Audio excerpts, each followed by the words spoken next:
Amanda's words hit me like a slap across the face as she stood in my son's kitchen, her wedding dress hanging pristine behind her. The best gift would be if you disappeared from our family. She smiled that plastic smile I'd grown to hate. Permanently. Michael nodded in agreement, not even bothering to look at me. If you're watching this, subscribe and let me know where you're watching from. Let me give this some context first.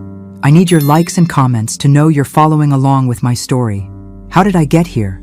3 years ago, I'd sold my beautiful Victorian home, the one my late husband Robert and I had lovingly restored, to give Michael and Amanda the down payment for their dream house. $87,000. My entire life's savings handed over with a mother's unconditional love. They'd promised I'd always have a place there, always be part of their family. Now, the day before their elaborate wedding that I was financing, Amanda decided I was disposable. "You heard her?" Michael said finally, his voice cold. "This is supposed to be our special weekend. Your negativity is ruining everything." My negativity? I'd spent the morning arranging flowers, the afternoon helping with last-minute preparations, and the evening listening to Amanda complain about everything from the weather to the caterer. The only negative thing I'd done was suggest maybe we didn't need ice sculptures shaped like swans. "Where exactly am I supposed to go?" I asked, my voice eerily calm. Amanda shrugged, examining her manicured nails. "I don't know." "A hotel? Your sister's?" "Honestly, Dorothy, I don't care where you go as long as you're not here tomorrow." "This is my son's house too," I reminded her. "Actually," Michael cleared his throat, "it's more Amanda's house now. She's been handling all the finances, making the improvements. You just gave us some money once." Some money once. $87,000 reduced to some money once. I stood there in the kitchen where I'd cooked countless family dinners, looking at the granite countertops I'd helped choose, the custom cabinets my money had made possible. These people had taken everything I'd given them and convinced themselves they deserved it. That's when something inside me shifted. Not broke, shifted, like a gear clicking into a different position. "You're right," I said softly. "I should go." Amanda looked surprised. She'd probably expected tears, pleading, the usual dramatics she could later describe to her friends as Dorothy being difficult again. "I'll pack my things and be gone within the hour." Michael actually looked relieved. "That's probably for the best. Mom, we can talk after the honeymoon, once things settle down." Talk after the honeymoon. As if this was just a temporary disagreement about seating arrangements. I went upstairs to the guest room that had been my home for the past 6 months. Not my room. I wasn't allowed to call it that. Always the guest room, because guests eventually leave. As I folded my clothes into my suitcase, I could hear them downstairs, already planning how to rearrange the space. Amanda wanted to turn it into a yoga studio. Michael thought it would make a good office. Neither of them considered that maybe, just maybe, they should feel some guilt about throwing out the woman who'd made their perfect life possible. I paused at Robert's photograph on the nightstand. 43 years of marriage, and he'd never once made me feel unwanted in my own home. "Don't worry, sweetheart," I whispered to his image. "I'm not going down without a fight." But first, I had phone calls to make, sitting in my car outside their house. No, scratch that. Outside the house my money had bought. I pulled out my phone and dialed my lawyer's emergency number. Margaret Chen had been handling my affairs since Robert's death, and she'd warned me about this exact scenario. "Dorothy, it's Saturday evening. Is everything all right?" "Margaret, I need you to pull the documentation on the house purchase." "All of it." A pause. "Has something happened with Michael and Amanda?" I told her everything. Amanda's ultimatum, Michael's betrayal, the casual way they'd dismissed my contribution as some money once. Margaret listened without interruption, though I could hear her typing furiously. "Dorothy, I've been worried about this for months. The way they've been treating your investment as a gift rather than what it actually was." "What do you mean, what it actually was?" Another pause, longer this time. "You don't remember signing those additional documents? The ones I insisted on after you expressed concerns about Amanda's spending habits." My heart started beating faster. "Margaret, please tell me you protected me somehow." "Oh, honey, the $87,000 wasn't a gift. Legally, it was a loan with your name on the deed as co-owner. Amanda never signed the acknowledgement forms I sent over. In the eyes of the law, you own 35% of that house." I nearly dropped the phone. "Are you serious?" Dead serious. Amanda kept forgetting to sign the paperwork, and you were so focused on keeping peace in the family that you never pressed the issue. But the mortgage company has you listed as a co-borrower. The deed shows your ownership stake. It's all completely legal and binding. Through the kitchen window, I could see Amanda showing off her wedding dress to someone on video chat, probably her mother. She was laughing, gesticulating wildly, completely oblivious to the conversation that was about to change her life. Margaret, hypothetically speaking, what would happen if I wanted to sell my share of the house? Well, as a co-owner, you'd have every right to force a sale. The other owners would have first right of refusal, of course. They could buy you out at current market value. And if they couldn't afford to buy me out, then the house goes on the market and the proceeds are split according to ownership percentages. I watched Michael appear in the kitchen window, opening a bottle of champagne, celebrating their freedom from the burdensome mother, no doubt. Margaret, I need you to prepare a notice of intent to sell. I want it delivered first thing Monday morning. Dorothy, are you sure about this? Once we start this process, I've never been more sure of anything in my life. They want me to disappear? Fine, but I'm taking my 35% with me. After hanging up, I sat in the growing darkness, watching my son and his fiancée toast their future in the house I'd made possible. They had no idea that in less than 48 hours, their perfect little world was going to crumble. But first, I had one more call to make. Sunset Gardens Country Club, this is Jessica. Hi Jessica, this is Dorothy Mitchell. I need to speak with your catering manager about tomorrow's wedding reception. Oh, Mrs. Mitchell, how exciting. The wedding's tomorrow, isn't it? How can I help you? I'm afraid there's been a change of plans. I need to cancel the reception. Cancel? But ma'am, it's less than 24 hours away. The food has been prepared, the staff scheduled. I understand, and I'm prepared to pay the cancellation fees. The thing is, I'm the one who signed the contract and put down the deposit. I believe I have the right to make changes. A rustling of papers. Let me check. Yes, the contract is under your name with your credit card information. But surely you want to speak with the bride and groom first? No need. I'm making an executive decision. Please cancel everything. Mrs. Mitchell, with respect, this seems like something that should involve the happy couple. I watched Amanda through the window, now trying on her veil for what had to be the 100th time today. The happy couple made it very clear that my involvement in their lives is no longer welcome, so I'm simply honoring their wishes. 20 minutes later, I was checked into the Hampton Inn across town, ordering room service and feeling something I hadn't experienced in years. The satisfaction of taking control of my own life. My phone started ringing at 11:47 p.m. What did you do? Amanda's voice screeched through the phone so loudly I had to hold it away from my ear. I honored your request, I said calmly, muting the TV in my hotel room. You wanted me to disappear, so I disappeared. The country club called. They said you canceled our reception. Our wedding reception, Dorothy. There are 200 people expecting dinner tomorrow. I'm sure there are. That does sound like a problem.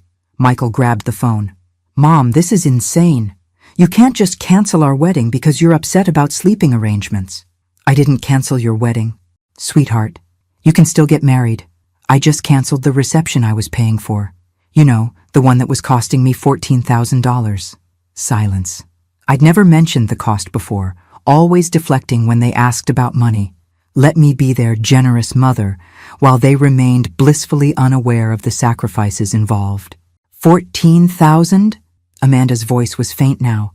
The reception, the flowers, the photographer, the band. Did you think it was all free? Did you think money just materialized because you two decided to have a fairy tale wedding? But we can't tell 200 people there's no reception, Michael stammered. You're resourceful adults. I'm sure you'll figure something out. McDonald's caters now, I hear. Amanda was crying now, ugly sobbing sounds that might have made me feel guilty 6 months ago. Now they just sounded like the tantrums she'd been throwing since the engagement started. How could you do this to us? We trusted you. Trusted me? You literally told me to disappear from your family. I'm simply complying with your request. I didn't mean forever, Amanda wailed. I just meant for the weekend. Ah, I see. So I was supposed to psychically understand that when you said permanently, you actually meant temporarily. My mistake. Michael tried a different approach. Mom, please. We can talk about this like adults. Come back to the house and let's work this out. The house where I'm no longer welcome? The house where my presence ruins everything? I don't think so. Where are you even staying? Amanda demanded. That's not really your concern anymore, is it? You made it quite clear that my living arrangements are my problem to solve. I could hear frantic whispering in the background, probably them trying to figure out how to undo the mess they'd created. Can you at least call the country club back? Michael pleaded. Maybe if you explain it was a misunderstanding. It wasn't a misunderstanding. It was a very clear business decision made by the person who was paying for everything. But what about our guests? What about Amanda's family flying in from California? What about them? You're still getting married. They can still witness that. They just won't get a free dinner afterward. Amanda grabbed the phone back.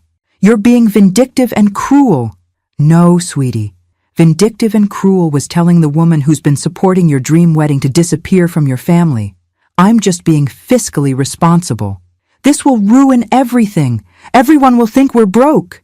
Well, now that you mention it, I let that hang in the air for a moment, watching them squirm. Now that you mention it, without my financial support, you probably are going to be broke pretty soon. That's another thing we should discuss. What do you mean? Michael's voice was tight with panic now. I mean, have you actually looked at your household budget lately? Do you know how much your monthly expenses are versus your income? More frantic whispering. Because I've been supplementing your lifestyle in ways you probably haven't even noticed. The grocery money I slip to Amanda when we go shopping together. The utility bills I pay online because you're always a little short this month. The car repairs, the insurance payments, the little emergencies that keep popping up. Those were gifts, Amanda said weakly. Were they? Because from where I'm sitting, they look more like an allowance. And allowances can be discontinued at any time. The silence stretched so long I thought they'd hung up. Finally, Michael spoke. What do you want, Mom? Now that was interesting. An hour ago they couldn't wait to get rid of me. Now they wanted to negotiate. I want exactly what you offered me. To disappear from your family, permanently, and I want to take my money with me when I go. By Sunday morning, my phone had 37 missed calls and 41 text messages. I ignored them all while enjoying room service breakfast and reading the Sunday paper like a civilized person. The wedding was scheduled for 2 p.m. At 9 a.m., there was a knock on my hotel room door. Through the peephole, I saw Michael in his wrinkled tuxedo shirt, looking like he hadn't slept. Alone. Mom, please, we need to talk. I opened the door, but didn't invite him in. Shouldn't you be getting ready for your big day? That's what I need to talk to you about. His eyes were red-rimmed, desperate. Amanda's having a breakdown. She's locked herself in the bathroom and won't come out. Her mother is threatening to fly back to California. The whole thing is falling apart. I'm sorry to hear that. I hope you work it out. Work it out? Mom, you destroyed our wedding. No, son. I removed my financial support from your wedding. There's a difference. He pushed past me into the room, and I let him. Sometimes you have to let people hang themselves with their own words. This is insane. Over what? A misunderstanding about sleeping arrangements? Sit down, Michael. Something in my tone made him obey. I remained standing, looking down at my 42-year-old son who was finally starting to understand that actions have consequences. This isn't about sleeping arrangements. This is about respect. This is about gratitude. This is about treating the person who made your lifestyle possible like a human being instead of an inconvenience. We've always treated you well. Have you? When was the last time you asked about my life, my interests, my feelings? When was the last time you invited me somewhere because you wanted my company, not because you needed my help? He opened his mouth, then closed it. I'll wait. The silence stretched uncomfortably. When was the last time you called just to talk? When was the last time you remembered my birthday without Facebook reminding you? When was the last time you treated me like your mother instead of your personal bank? That's not fair, isn't it? Michael, in the past year, how much money have I given you and Amanda? I don't know. A few thousand here and there for emergencies. $37,000. His face went white. $37,000 in emergencies and little helps, and just until we get back on our feet, on top of the $87,000 for the house down payment.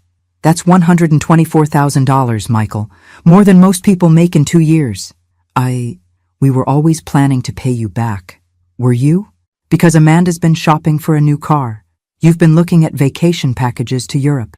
Neither of you has mentioned paying me back even once. He slumped forward, head in his hands. What do you want from me, Mom? I want you to understand that I'm not your personal ATM. I want you to understand that kindness and generosity aren't infinite resources. And I want you to understand that when you treat someone badly enough for long enough, eventually they stop caring about your problems. So you're punishing us by ruining our wedding day?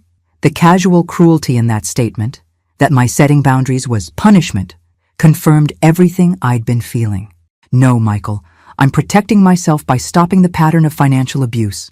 Financial abuse? That's ridiculous. Is it? You've conditioned me to believe that my only value to your family is monetary. You've trained me to expect crumbs of affection in exchange for major financial contributions. You've made me feel guilty for having needs and expectations while you take everything I offer for granted. I sat down across from him, leaning forward so he had to look at me. Yesterday, Amanda told me the best gift I could give your family was to disappear permanently, and you agreed with her. After everything I've done, everything I've sacrificed, you agreed that I should disappear. She didn't mean it. Yes, she did. And so did you. And you know what? You're going to get exactly what you asked for. He looked up sharply. What does that mean? I smiled. And it wasn't a nice smile. It means you better figure out how to pay for your own lifestyle from now on. It means you better hope Amanda's parents are feeling generous. And it means you better start looking at apartments, because the house situation is about to get very complicated. What are you talking about? I'm talking about the legal documents you never bothered to read before your father and I helped you with that down payment. The ones that make me a co-owner of your precious house? The color drained from his face completely. That's right, sweetheart. I own 35% of your house, and I'm about to put it on the market. Michael stared at me like I'd just spoken in ancient Greek. You can't own part of our house. We bought it. We live there. With my $87,000 down payment, yes. Did you think that money just evaporated into the ether? But you said it was a gift. You said you wanted to help us get started. I pulled out my phone and scrolled to Margaret's email from last night. Apparently, my lawyer had different ideas about protecting my investment. Would you like me to read you the relevant legal documents? This is impossible. Amanda would have had to sign something. Amanda was supposed to sign something. She kept forgetting to return the papers. Margaret kept them on file anyway. Michael was shaking now, either from anger or fear. You planned this. You've been planning this whole thing. Oh, sweetheart, if I'd been planning this, don't you think I would have done it before paying for your wedding? The truth of that seemed to hit him. I'd spent $14,000 on a wedding for people who just told me to disappear. If I'd been scheming, I would have pulled the plug months ago. So what happens now? His voice was small, defeated. Now you have a choice. You can buy out my 35% share at current market value, or we can sell the house and split the proceeds. We can't afford to buy you out. The house is worth $300,000 now. 35% of that is over $100,000. I know, I'm good at math. That's why I have money and you two are always broke. He flinched. We're not broke. We just have a lot of expenses. Michael, your combined household income is $8,000 a month. Your mortgage payment alone is $2,400. Add in car payments, credit cards, utilities, groceries, and Amanda's shopping habit, and you're spending more than you make every single month. How do you know all that? Because I've been making up the difference for the past 3 years. Do you think the money fairy was leaving cash under your pillow? The hotel room phone rang. I answered it while Michael sat there processing his new reality. Mrs. Mitchell, this is Jessica from Sunset Gardens. I have the bride's mother on another line. She's asking about reinstating today's reception. She says she'll pay all the costs if you'll allow us to proceed. I looked at Michael, who was listening with desperate hope in his eyes. That's very generous of her, Jessica, but I'm afraid that won't be possible. Mom, please, Michael started. I held up a hand to silence him. You see, Jessica, there are some family dynamics at play here that make it inappropriate for me to accept payment from other family members for an event I chose to cancel. I understand. Should I tell Mrs. Hayworth that the cancellation stands? Yes, please. And Jessica, send my final bill to this hotel. I'll settle up everything I owe for the inconvenience." After hanging up, I turned back to Michael. "Amanda's mother was willing to pay $14,000 to save your reception? She's been planning this wedding for months. She invited half her country club. How nice for her. Too bad her daughter couldn't manage to be civil to the person who was originally paying for everything." Michael pulled out his phone. "I need to call Amanda. We need to figure out what to do about the house." "Go ahead." "But Michael, when you talk to your wife about our new arrangement, make sure she understands something." He looked up from dialing. "I'm not the same woman who walked out of your house last night. That woman was desperate to keep peace in the family at any cost. This woman is done being taken advantage of. You're really going to force us to sell our home? I'm going to exercise my legal rights as a co-owner. What you do with that information is up to you." He left without another word, probably to deliver the worst news of Amanda's life on what was supposed to be the happiest day. 20 minutes later, my phone rang again. "Dorothy?" Amanda's voice was barely recognizable through her tears. "We need to talk." "No, sweetie, we really don't. You made it very clear yesterday that talking to me wasn't something you were interested in doing." "I was upset. I was stressed about the wedding. I didn't mean what I said." "Of course you were upset. It must be exhausting pretending to tolerate someone you obviously despise." "I don't despise you, Amanda. In the 3 years since you moved into the house I bought for you, you've never once thanked me. Not once. You've never asked about my life, my interests, my health. You've never invited me to anything unless you needed me to babysit or bring food or write a check. That's not true. When was the last time you called just to see how I was doing?" Silence. "I'll save you the mental effort. Never. You've never called just to check on me. But you're Michael's mother. Your family. Yesterday you told me the best gift I could give this family was to disappear permanently. Today you're claiming I'm family. Which is it, Amanda?" More crying, the kind of desperate sobbing that once would have made me rush over with tissues and comfort. "Dorothy, please, I'll do anything. I'll apologize publicly. I'll pay you back." "Pay me back with what money? You don't work, remember? You're a full-time homemaker in a house you couldn't afford without my money." "I'll get a job." "That's a great idea. You should definitely do that. But it doesn't change the current situation with the house. What if we agree to pay you back for everything? All the money you've given us over the years?" I almost laughed. "Amanda, honey, you owe me $124,000. At minimum wage, it would take you about 6 years to earn that much. And that's assuming you never spend money on anything else." The silence that followed was the sound of reality finally sinking in. By 4 p.m. they'd called 16 more times. I'd answered exactly none of them. Instead, I was sitting in the hotel restaurant, enjoying a lovely late lunch and watching the local news coverage of a wedding disaster at Sunset Gardens. The reporter didn't mention names, but the footage of Amanda in her wedding dress, crying on the country club steps, was pretty unmistakable. "Excuse me, aren't you Dorothy Mitchell?" I looked up to see a woman about my age with perfectly styled gray hair and kind eyes. She looked familiar, but I couldn't place her. "I'm sorry, do we know each other?" "Barbara Hayworth, Amanda's mother." She gestured to the empty chair across from me. "May I? This should be interesting." Barbara sat down with the practiced grace of someone who'd spent decades handling social crises. "I wanted to thank you." That wasn't what I'd expected. "Thank me?" "For showing my daughter who she really is." The waitress appeared, and Barbara ordered coffee. I waited, curious about where this was going. "I've been worried about Amanda for years," Barbara continued. "The entitlement, the way she treats people she considers beneath her, the complete lack of gratitude for anything. I kept hoping marriage would mature her. And now I've seen how she treats the woman who made her lifestyle possible. And I'm horrified." Barbara's coffee arrived. She sipped it thoughtfully before continuing. "I offered to pay for the reception, not because I support Amanda's behavior, but because I felt responsible for the 200 guests who'd been inconvenienced. But you were right to refuse." "Was I?" My daughter needed to face consequences for her actions. Real consequences. The kind that can't be fixed with daddy's money or mommy's connections. I studied Barbara carefully. There was something refreshing about her directness. "She called me hysterical about the house situation," Barbara continued, "demanding that I loan them money to buy out your share. And I told her absolutely not. If she wanted to own a house, She should have treated the co-owner with respect. A woman after my own heart. Can I ask you something, Dorothy? What's your endgame here? Are you planning to force the sale? I'd been wondering that myself. Honestly, I haven't decided.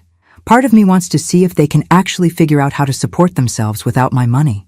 Part of me wants to sell the house just to watch their perfect little world crumble. And the other part? The other part remembers that Michael is still my son, despite everything. Barbara nodded. I understand. But may I offer some advice from someone who's been enabling her daughter's bad behavior for 39 years? Please, don't save them from this. Whatever you decide about the house, don't cushion the fall. Amanda has never faced real consequences for treating people badly, and it's turned her into someone I barely recognize as my daughter. She reached into her purse and pulled out a business card. I'm flying back to California tomorrow. If you ever want to talk to someone who understands what it's like to love an ungrateful child, call me. After Barbara left, I sat alone with my thoughts and my phone, which was still buzzing with increasingly desperate messages. The truth was, I hadn't decided what I wanted my endgame to be. I'd been reacting, protecting myself, asserting boundaries. But now I needed to figure out what came next. The nuclear option was forcing the sale. Michael and Amanda would have to find an apartment, probably in a much less desirable part of town. They'd finally understand what it meant to live within their means. The merciful option was offering to sell them my share for less than market value, maybe what I'd actually put into the house. They'd still struggle, but they might be able to keep their home. The spite option was holding on to my ownership stake indefinitely, collecting my share of the property taxes and any improvements while watching them squirm every month. As I sat there weighing my options, my phone rang again. This time, it wasn't Michael or Amanda. Mrs. Mitchell, this is Detective Rodriguez with the Virginia Beach Police Department. I'm calling about a report we received regarding financial elder abuse. My blood went cold. I'm sorry. What? We had a call from someone claiming that family members have been financially exploiting you and that you might be experiencing cognitive decline. They're requesting a welfare check. Those manipulative little snakes. Detective Rodriguez, I can assure you that I'm in full possession of my mental faculties. In fact, I'm probably thinking more clearly than I have in years. That's good to hear, ma'am. But we do need to follow up on these reports. Would you be available to meet with me tomorrow morning? I looked around the hotel restaurant, at the normal people living their normal lives, and felt a surge of pure fury at my son and daughter-in-law's latest manipulation. Absolutely, Detective. In fact, I have quite a lot I'd like to discuss with you about financial abuse. Just not the kind my family reported. After scheduling the meeting, I sat back in my chair and smiled. If Michael and Amanda wanted to play hardball, I was more than ready to pick up the bat. Time to show them what a real power play looked like. Detective Rodriguez was younger than I'd expected, maybe 40, with intelligent eyes and the kind of patient demeanor that probably served him well in family disputes. We met at the police station Monday morning, and I'd brought my entire financial file. Mrs. Mitchell, I want to start by saying that the person who called us seemed genuinely concerned about your welfare. I'm sure they did. My daughter-in-law is very good at sounding concerned when it suits her purposes. I spread my bank statements across his desk. Detective, in the past 3 years, I've given my son and his wife $124,000. Would you like to see the documentation? His eyebrows rose as he examined the papers. Check after check, wire transfers, credit card payments made on their behalf. A pattern of financial dependency that looked exactly like what it was. This is substantial, he said carefully. It is. And yesterday, when I finally set some boundaries about how they treat me, they decided I must be mentally incompetent. I pulled out my phone and played the voicemail Amanda had left at 3 a.m. Dorothy, this is insane behavior. Normal people don't destroy their families' lives over hurt feelings. We're worried about you. Maybe you need to see someone, get some help. Michael thinks you might be having some kind of breakdown. Detective Rodriguez listened, taking notes. Has there been any history of cognitive issues? Mrs. Mitchell? None whatsoever. I manage my own finances, maintain my own household, drive myself places. The only thing that's changed is that I stopped letting them take advantage of me. I showed him the house documents Margaret had sent over. My lawyer can verify that I'm a legal co-owner of their property. Everything I'm doing is within my rights as an investor, protecting her assets. And the wedding cancellation? I was paying for a reception for people who told me to disappear from their family permanently, so I honored their request. We talked for another 20 minutes. Detective Rodriguez was thorough but fair, and by the end, he seemed satisfied that I was mentally competent and financially savvy.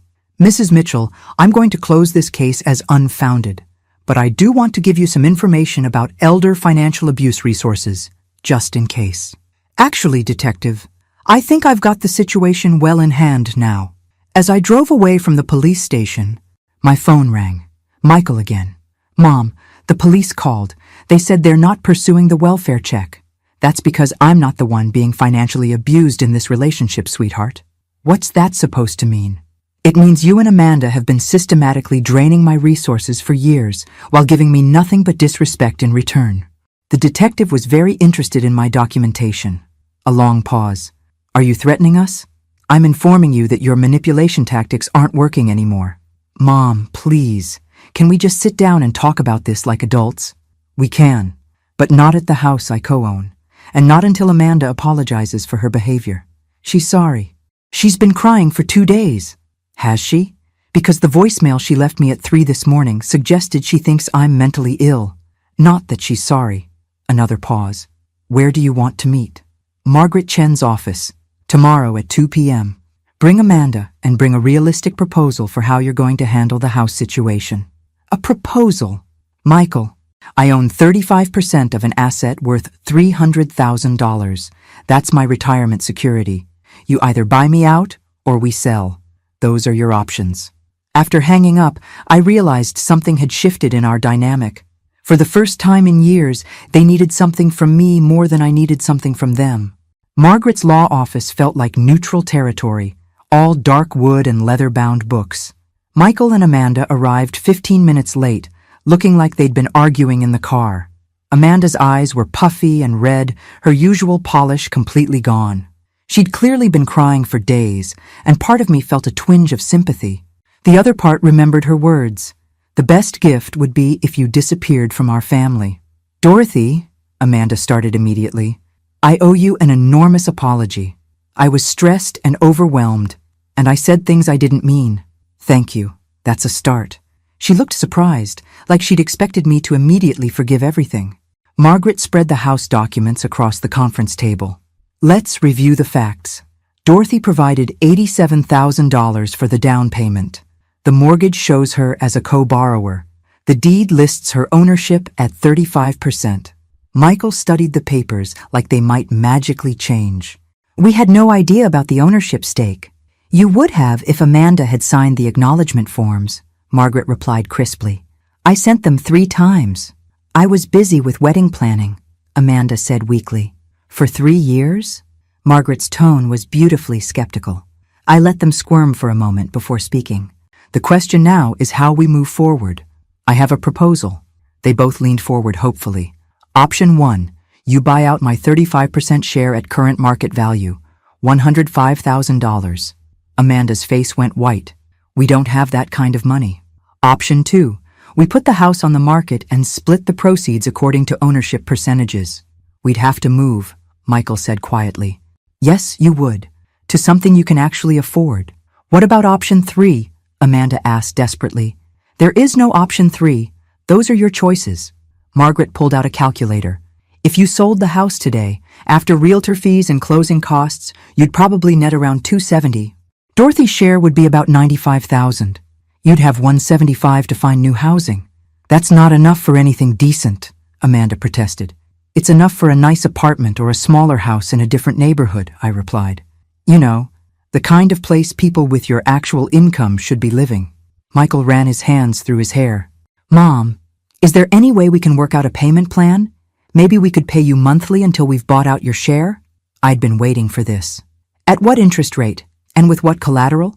You've already proven you don't honor financial agreements. That's not fair, isn't it? You owe me $37,000 in emergency loans that you never intended to repay. Why would I trust you with another $100,000? Amanda started crying again. This is going to destroy our lives. No, Amanda. This is going to force you to live within your means for the first time in your adult life. But what about our credit? What about our reputation? I almost laughed. Your credit?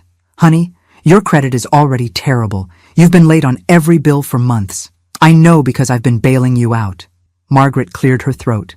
I need to advise you that Dorothy has every legal right to force a sale. She's being more than generous by offering these options. How long do we have to decide? Michael asked. 30 days, I said. That should give you time to explore your financing options. As we prepared to leave, Amanda grabbed my arm. Dorothy, please, I know I hurt you, but we're family. Doesn't that count for something? I looked at her hand on my arm, then at her face.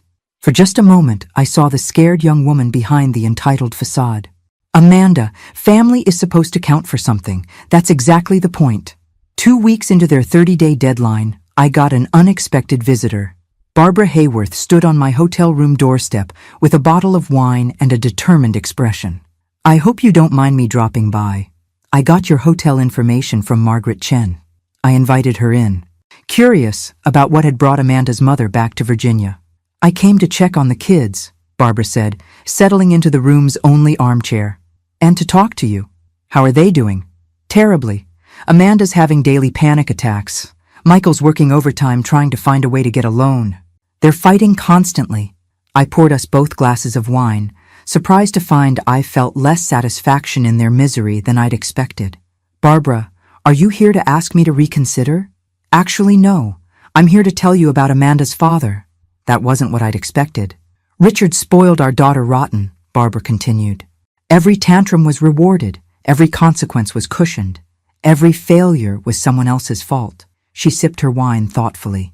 When Amanda was 16, she totaled her car driving drunk. Instead of letting her face the legal consequences, Richard hired the best lawyer money could buy and got the charges dropped. Why are you telling me this? Because I've watched my daughter become someone I don't recognize, and I finally understand that her problems aren't going to be solved by more money or more rescuing. Barbara reached into her purse and pulled out a check. Amanda asked me to give you this. It's for $25,000, a good faith payment toward buying out your share. I looked at the check but didn't touch it. And what did you tell her? I told her I wouldn't be her enabler anymore. That check represents Richard's life insurance policy, money I was saving for her inheritance, but I realized that giving it to her would just be repeating the same pattern. She tore the check in half. Barbara, that's a lot of money. Money Amanda hasn't earned and doesn't deserve. Dorothy, I want you to know that whatever you decide about the house, you have my support. Even if it means they lose their home? Especially then. Maybe having to start over will teach Amanda what work and gratitude actually mean. After Barbara left, I sat alone with my thoughts. For 3 years, I'd been Amanda's enabler just as much as her parents had been. Every time I wrote a check to cover their shortfall, I'd been teaching them that there would always be someone to catch them when they fell. The question was, what kind of lesson did I want them to learn now? My phone buzzed with a text from Michael. Mom, we've been approved for a home equity loan that would cover $60,000 toward buying you out. Can we meet to discuss partial payment arrangements for the rest? I stared at the message for a long time. They were trying, which was more than they'd done in years. But a home equity loan meant going deeper into debt, not learning to live responsibly. I typed back, we can discuss it, but I want to see a complete household budget and a realistic plan for paying off all your debts, not just mine. His response came immediately. Anything you want, Mom. We just want to make this right. For the first time since this whole thing started, that sounded like progress. The budget meeting was enlightening in the worst possible way. Michael and Amanda spread their financial documents across Margaret's conference table like evidence of a crime, which in a way they were. Okay, I said, reviewing their monthly expenses. You spend $400 a month on restaurants. We both work long hours, Amanda said defensively. Sometimes we're too tired to cook. You don't work at all, Amanda. I mean, Michael works long hours. I moved down the list. $300 a month on Amanda's clothing budget. I need to look professional for social events. What social events? You don't have a job. Amanda's face was getting red, but I continued. $200 on premium cable and streaming services. $150 on Amanda's gym membership that you use maybe twice a month. $800 a month in credit card minimums for what appears to be shopping and vacation debt. Michael was adding numbers on his phone calculator. Mom, I know it looks bad. It looks like you're living a lifestyle that requires about $12,000 a month when you bring home $8,000. But with the home equity loan, we could pay off the credit cards and reduce our monthly expenses significantly, Amanda said hopefully. I looked at Margaret, who was taking notes with professional detachment. Amanda, you'd be borrowing against the house to pay off credit card debt. What happens when you run up the credit cards again? We won't. We've learned our lesson. Have you? Because I don't see any significant changes in this budget. You're still eating out constantly, still maintaining expensive memberships you barely use, still treating shopping like a hobby. Michael leaned forward. What would you want to see, Mom? What would convince you that we're serious about changing? Finally, the right question. I want to see a budget that reflects your actual income. I want to see you cooking at home, canceling unnecessary subscriptions, and Amanda getting a job. A job? Amanda looked horrified. Yes, a job. You're 39 years old with a college degree. There's no reason you can't contribute to the household income. But Michael makes good money. Not good enough. Apparently, since you've been supplementing it with my money for 3 years. Margaret cleared her throat. Dorothy, what exactly are you proposing? I'd been thinking about this for days. Here's my offer. You can buy out my share for $75,000 instead of the full market value of $105. But there are conditions. They both perked up. First, Amanda gets a job within 60 days and maintains it for at least 2 years. Second, you sell one of your cars and use the proceeds to pay down debt. Third, you stick to a realistic budget with no restaurant meals, no unnecessary shopping, and no new debt for 2 years. How would you monitor that? Michael asked. Monthly financial check-ins with Margaret. You provide bank statements, credit reports, and proof of income. If you violate any of the conditions, the full amount becomes due immediately. Amanda was shaking her head. That's like being in financial prison. No, Amanda, that's called being accountable for your choices. They asked for time to discuss it privately. While they huddled in the hallway, Margaret turned to me. This is either very generous or very cruel. I can't decide which. Maybe it's both. When they came back, Michael spoke for both of them. We accept your terms. All of them? All of them, Amanda confirmed, though she looked like she was swallowing poison. Margaret started drafting the agreement. I'll need this notarized and filed with the county recorder's office. As we finalized the paperwork, I watched my son and daughter-in-law sign away their financial freedom for the next 2 years. Part of me felt victorious. Part of me felt sad that it had come to this. But mostly, I felt like I was finally teaching them a lesson their parents should have taught them decades ago. Actions have consequences, and family isn't a free pass to treat people badly. 6 months later, I was sitting in my new apartment, a lovely 2-bedroom place in a senior community with a pool and walking trails, when Amanda called with surprising news. Dorothy? I got the promotion. Amanda had started working as a receptionist at a dental office, and apparently she'd been good enough at it to move up to office manager. That's wonderful, honey. How do you feel? Exhausted, she laughed, and it was the first genuine laugh I'd heard from her in years. But also, proud? I never knew I was good at organizing things. You always were. You just never had to use those skills before. There was a pause. Dorothy, I owe you an apology. A real one, not the panicked one from Margaret's office. I'm listening. I was horrible to you. For years. I treated you like an ATM and then got angry when you had feelings about it. I told myself you were just being dramatic, but the truth is I was entitled and cruel. I set down my coffee cup, surprised by how much her words affected me. What changed your mind? Having to work for money instead of just asking for it. Realizing how hard it is to save even $100 when you're paying your own bills. Understanding what you sacrificed to help us. And Michael? He's getting there. He still thinks you were too harsh, but he admits we needed to change.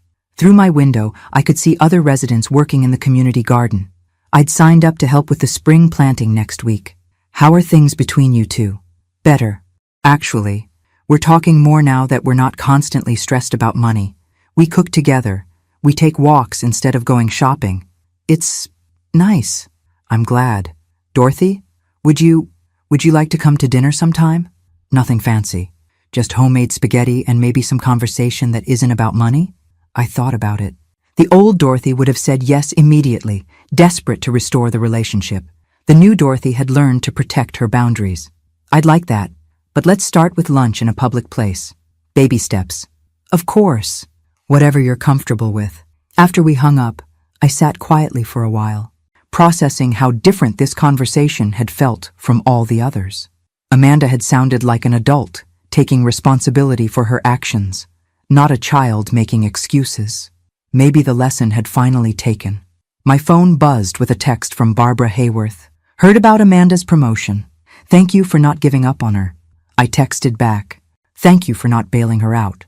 Sometimes the kindest thing you can do for someone is let them face the consequences of their choices. Sometimes love means saying no. And sometimes the best gift you can give someone is the opportunity to discover who they really are when no one's there to catch them. I'd spent 3 years being their safety net, and in doing so, I'd robbed them of the chance to develop their own strength. When I finally pulled that net away, they'd learned to fly. Not because they wanted to, but because they had to. And maybe that was the most valuable lesson of all.